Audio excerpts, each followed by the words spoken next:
Good day, everyone. This is Rick. I'm trying to figure out how to start this, and it's not really up to me to figure it out, but I'm just going to start by saying what's on my mind. Why does God do what he does? Why does God raise up the people into power that he raises up? Now, we look around at our country today and in the world, and we see what's happening. Regardless of what side you're on, it's extremely emotional what's going on. And when you have emotion, you can't see in the spirit. And I'm going to tell you that, excuse me, I had to adjust here. I'm going to tell you that so many Christians out there, myself included, fell under these heavy emotions these last few years. Why does this happen? Well, we are told in Scripture that God raises up whom he's going to raise up. He calls whom he wants to call. He creates situations or allows situations to be created that seem to hurt his people. And we want to know why.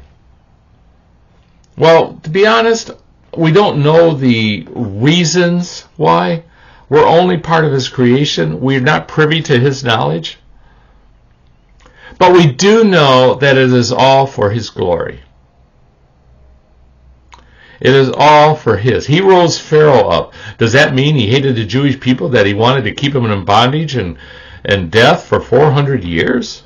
No. His glory, his light of his nature, his truth, could only shine through the darkest of times. And he brought his people out. That's what's happening today. People have been raised up over the last few decades, I'm going to say last few centuries, that have been so evil and so cruel and so wicked from our human standpoint that you gotta wonder why he's doing this. But it's all coming to the purpose of shining the light of his glory through his creation. We are his creation. Those of us he has called, and we have answered the call. He is cleansing us. He is cleaning us.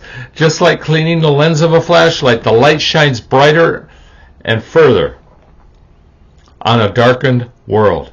And the darker the world gets, the more disgusted we get with the world and the things of the world that we trusted in, that we turn more and more to him, and his light shines onto that world. His glory is seen.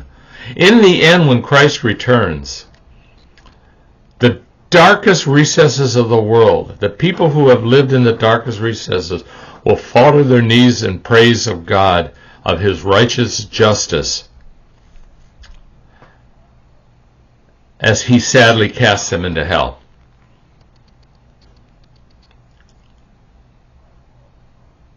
All for his glory. And those who trusted in God, who learned to walk in the Spirit, who came to Christ, who lived in the Spirit,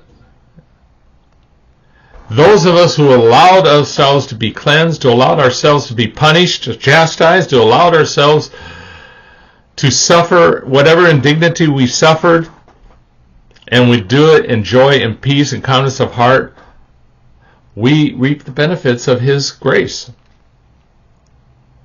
And he can live in us and through us for his glory. That's what it's all about.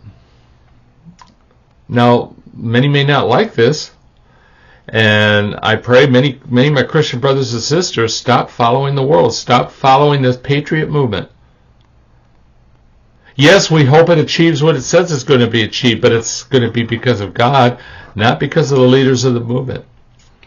I have found so many in the Patriot movement that is just as bad as those on the other side they claim to be fighting against. Come back to Christ. Let him claim you. Let him shine his light through you. The world's going to do what it's going to do.